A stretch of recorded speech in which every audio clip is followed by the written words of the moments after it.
Behind the stage romances and the scripted love triangles, an entire generation of pro wrestlers were destroying their real marriages on the road. Vince would let us use his locker room to be together before we had to part ways that night. It was crazy. Today we're hearing it from both sides, the ones who were cheated on and the ones who did the cheating. I went through a lot of torture for about a good year from the time that they started their storyline together on TV. What they did, who they did it with, and what it cost them. Jeff was in a hotel room with a very irate and upset Kurt Angle. There were all kinds of meetings because Kurt wanted to quit. One of them found out his wife was sleeping with a top star of the company from a voicemail he was trying to delete. I go, who's this? And she looks at me and says, Marc, I want a divorce. One of them was forced to feud in front of a paying pay-per-view crowd against the man who'd just stolen his real-life girlfriend. All of these strangers holding up signs, and you know nothing that went into all of this, and you don't know how I'm beating myself up on the inside. And one of them fell in love with a woman in his scripted storyline, and 10 years later, he killed her. And then the idea that Kevin had was to put them in a motel together. A bad mistake. This is what really happened behind the curtain in professional wrestling. The reality is, your boyfriend Morrison is nothing but a chump-ass bitch who has zero nuts. First it's Mike Knox,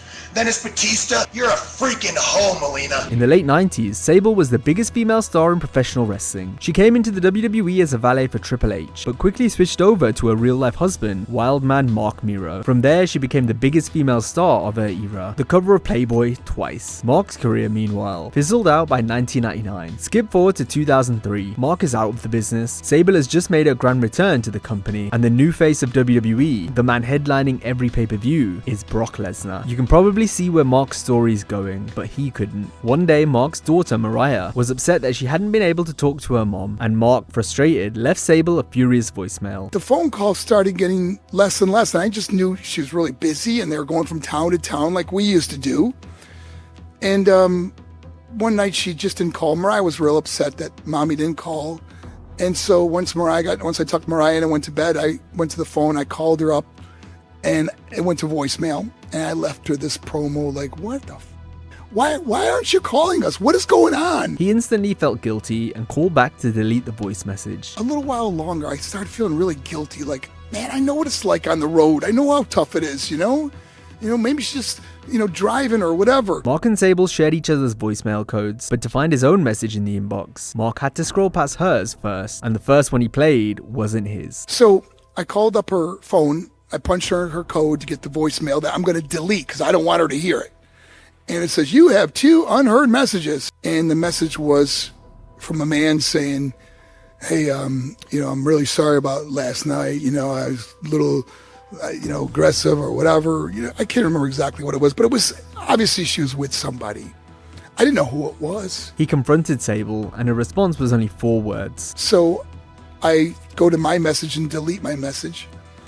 And I pick her up at the airport, and I play the message for her back. I go, who's this? And she looks at me and says, Marc, I want a divorce. The other man, of course, was Brock Lesnar. When I find out who this guy is, I'm going to beat the tar out of him. And then I found out it was Brock Lesnar. And I said, this gives forgiveness a whole new meaning.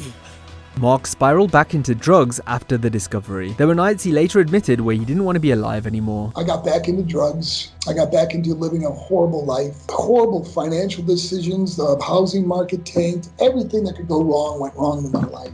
To the point where I just didn't even want to be here anymore. Today, he's clean and he's publicly forgiven her, but Marc found out alone from a voicemail. For other wrestlers, the betrayal didn't unfold in private. Sometimes the entire locker room knew the truth before the husband did. When Kurt Angle signed with TNA Wrestling in 2006, his wife Karen came with him. They'd been married for almost a decade. 2 years later, the marriage was over. The alleged reason was Karen's affair with Jeff Jarrett, TNA's other top star and Kurt's co-worker. Jeff, had a reputation of always being the last one at the party.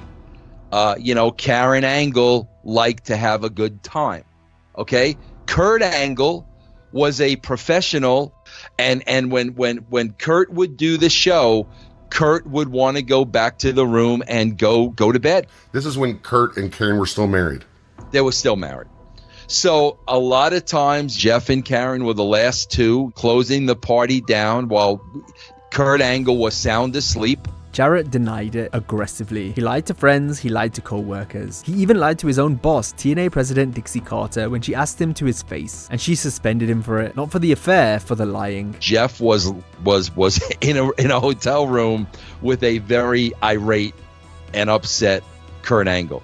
I give Kurt Angle right there all the credit in the world for keeping his cool, but he sent a message to Jeff, brother, you know, I know what's going on. And, you know, I mean, I know Jeff at that point denied it, but like Kurt knew it was going on. So, you know, Jeff called me up to the room. Jeff told me what happened that night. There were all kinds of meetings because Kurt wanted to quit. Kurt and Karen divorced in 2008. Karen, to this day, denies cheating. She insists the marriage was already over before she and Jeff got together, and she's hinted, pretty pointedly, that Kurt had affairs of his own, naming former WWE divas Dawn Marie and Kelly Kelly in tweets that lit up the internet wrestling community for days. Kelly Kelly denies it. Dawn Marie never addressed it. Neither has Kurt. Karen eventually married Jeff. They've been together ever since, and in the strange way wrestling works, Kurt and Jeff continue to feud on TV for years afterwards, pretending in front of millions of fans to be enemies after one had stolen the other's wife. But me stealing Kurt's wife is the furthest thing from the truth. When we hired Kurt Angle, they were legally separated. But that's how affairs worked in wrestling for decades. The whispers stayed inside the building. Then in 2007, social media arrived. By 2007, John Cena was the face of the WWE. Hustle, loyalty, respect. His image was clean, but behind the curtain, Cena's reputation was different. At the time, John was in a long-term relationship with a woman named Elizabeth Huberdeau. He'd eventually marry her. He'd eventually divorce her too. But during that relationship, Cena got entangled with the reigning WWE Women's Champion, Mickie James. And Mickie was engaged to a wrestler named Kenny DYKSTRA. According to DYKSTRA, he caught Mickie googling Mickie James and John Cena dating, checking to see if the rumors had hit the internet yet. When he confronted her, she broke down in tears. So DYKSTRA went on Twitter and he started typing. He accused Cena of getting him moved to a different brand to clear the path. He accused him of jobbing him out. He also blamed him for getting fired. I don't know if there's any truth to what Mr. DYKSTRA says. Maybe he's just a wounded lover. You know, maybe she said goodbye and he couldn't take the hit. They were buying a house in West Virginia, whatever. I don't know what's going on. I'm not privy to that. Nor do I care about that. That's personal. Keep it personal. You know, why degrade a woman and yourself and a third party? Mickie James later downplayed the whole thing. That whole thing with Ken, and it's just like, it was a shame that he went out and said the things that he did and did that, because I feel like a lot of it was a lie, and it was mostly just to kind of help his book sales or whatever the case may be. But, you know, it is what it is. Meanwhile, John Cena has never publicly addressed any of it. Sometimes the proof was a tweet. Other times it was nothing more than a rumor that wouldn't go away. And in wrestling, that by itself was enough. Melina and John Morrison were one of the hottest couples in mid-2000s wrestling, but their relationship by every account was volatile, with a steady stream of cheating rumors running underneath all of it. The biggest one, that Melina had hooked up with Batista. The reality is, your boyfriend Morrison is nothing but a chump-ass bitch who has zero nuts. First it's Mike Knox, then it's Batista, and the whole time Morrison goes on like, it's not really happening. It's just, you know, she doesn't really cheat on me. You're a freaking hoe, Melina. But Melina says it never happened. Batista has openly admitted to being a serial cheater on his then wife Glenda, but he's been adamant that him and Melina were just friends. He did confess that after his marriage ended, things with Melina did become physical. Whether the affair actually happened or not, Glenda, Batista's wife, believed it was happening. That belief alone was enough to break the marriage long before anything ever did happen. In wrestling, sometimes the gossip is the betrayal. It was a fun time, but at the same time, I felt like, well, I'm not going to be like some of these other guys, like Nitro, who just knows that his girlfriend's getting banged by, you know, Batista or whatever, and lets it, oh, okay, you know, what can I do about it? And it's like, no. Most affairs in this industry try to stay secret, but for one woman, the affairs weren't secret at all. She lived them out loud in broom closets across the entire WWE roster. Sunny was the original WWE diva, the most downloaded woman on AOL in 1996, back when most downloaded woman on AOL was a meaningful sentence. She was also, since her teenage years, in a relationship with another wrestler named Chris Candido, her high school sweetheart, who came up in the business right alongside her. But as Sunny's star kept rising, Chris's stayed roughly where it was. The problem, in Sunny's own words, was that she could not stop cheating on him. I never deliberately cheated on Chris. Ever. There was a time from 96 to 97 that Chris and I pretty much split up. What made me feel bad was watching her watch Chris work in the ring while motherfucker fucking her from the back. I'm not gonna call no names, Brian Lee. I ain't gonna call no names, Brian Lee. But anyways, I'm just saying, it was just unfortunate that in that time, in that era, them motherfucking Somas had her by the coochie. I'm sorry, but it had her. The most infamous of those affairs was with Shawn Michaels, in the absolute prime of his career. According to Sunny, the affair started after Shawn got beaten up at a bar one night. He showed up at a hotel room door covered in blood. Sunny stayed by his side and got him a plastic surgeon. The active care was what made Shawn fall for her. What followed, in her own words, was an affair, conducted in all sorts of places. He's looking over my head, like just, looking over my head, and all of a sudden he goes, "You feel that?" I went, "Matter of fact, I do." Right. I think you know what I mean about, "Do you feel that?" The only people who knew that Shawn and I were actually together was the Clique and Vince. Vince McMahon knew. Vince was supportive. Shawn and I would be at catering getting like a Diet Coke, and Vince would walk up. "So, how are we doing today?" All like, because he knew. And Vince was like, "Be my guest." He was actually, he was never one for intercompany relationships back then. But hell, when his top guy and his top girl, we're getting together, he had no problem with it, no issue. Vince would let us use his locker room to be together before we had to part ways that night. It was crazy. I mean, there was a lot of crazy stuff going around in that locker room with me and Shawn. I was in love with Shawn. We were together for about 9 months. It was incredible. And I'm on the phone with Shawn because we had a couple of days off. He goes, "I want you to move in with me." And I said to myself, if I do this, Chris will kill himself. Because that will basically be the final break with Chris. So don't hate me, but I can't come to Texas. He was like, "Why? Why not?" I said, "I think I want to work things out at home with Chris." Oh my God. All hell fucking broke loose because Chris and him hated each other. And the fact that I chose Chris and tried to work things out with him over Shawn, his ego, it took a bullet to his ego. Chris Candido, who traveled with Sunny constantly, insisted publicly that nothing happened. I would, like to just believe that nothing happened. If something so of course we questioned it. It caused arguments between us and stuff like that. But there's nothing she could have done about it. There's stuff is going to be said because she was the only girl. Plus, she was the top girl, and Shawn's the top guy. The fucked up thing is, my brother, he didn't fucking want to believe it. Like, when people are like, "Oh, Chris must have been into it." It's like, dude, I saw him trying to fucking hang himself. Like, he wasn't into it. Trust me, he fucking hated it. If Shawn Michaels hadn't been Shawn Michaels, and he got sideways with Chris Candido would have broke him in 15 pieces and shoved him up his own ass.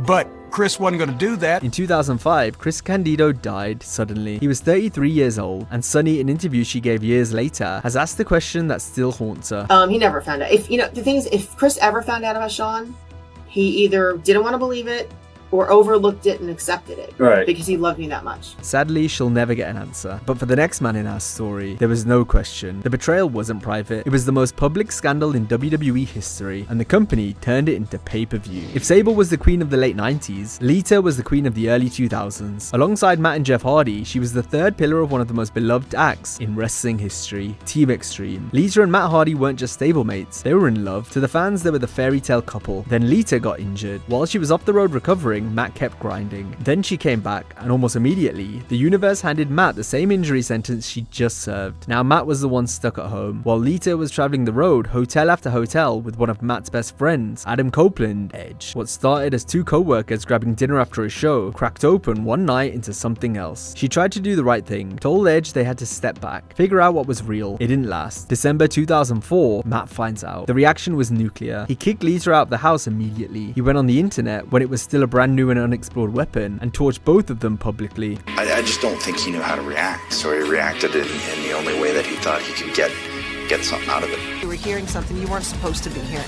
You drag our personal lives out for everyone to talk about, like it's anyone's business. Edge was the biggest star at the time. Matt was beloved but seen as expendable. So in April 2005, Matt Hardy was released. The Office, I think that was the final straw, and saying that there was going to be too much trouble and that I was going to end up being released. But the fans wouldn't let it go. I love you. Oh.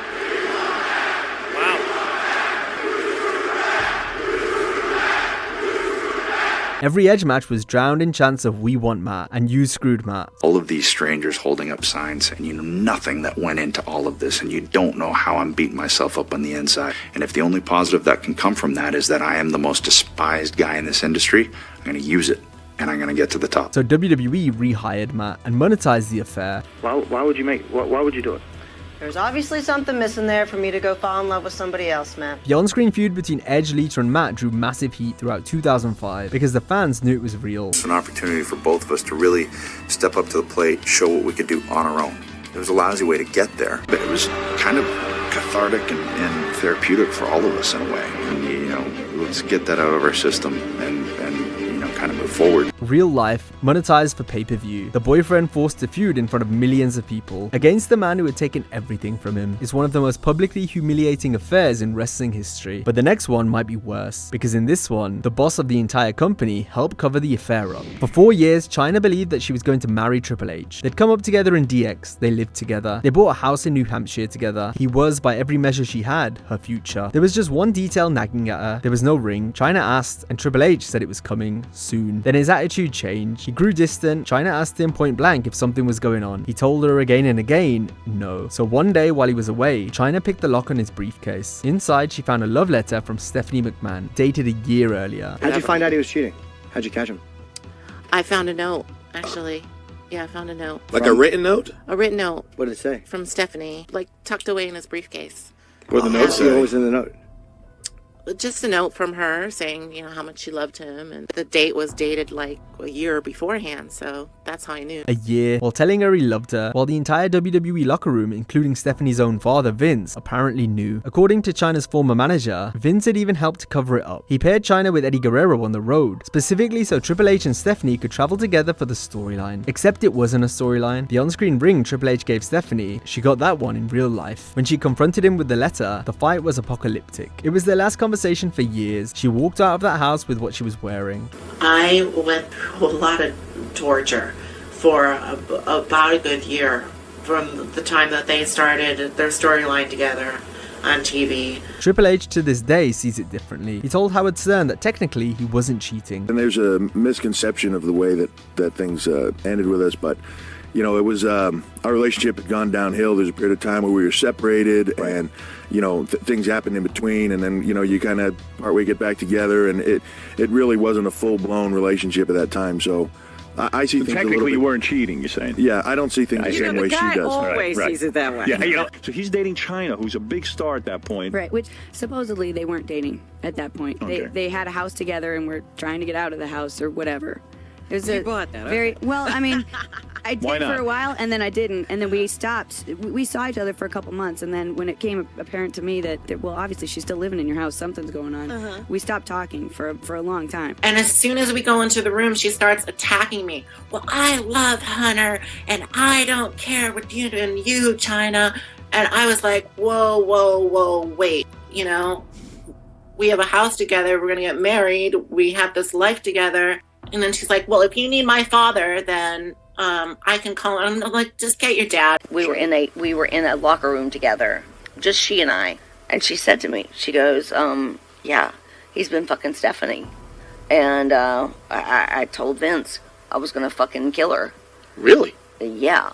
And she goes, that's why I don't have a job anymore. She passed away in 2016. She and Triple H never reconciled. But there is one final story we have to tell, and the ending to this one isn't tragic, it's horrifying. In the mid-90s, WCW bookers had an idea. Take Kevin Sullivan, a veteran wrestler and one of the company's lead bookers, take his real wife Nancy, a manager known to fans as Woman, and put her on screen in a torrid affair with the rising star Chris Benoit. But Kevin Sullivan, the man writing the storyline, made one critical decision. He decided that Nancy and Chris had to travel together constantly, stay in the same hotels, sell the affair to the audience as completely and convincingly as humanly possible. You can guess where this is going. And then the idea that Kevin had was to put them in a motel together.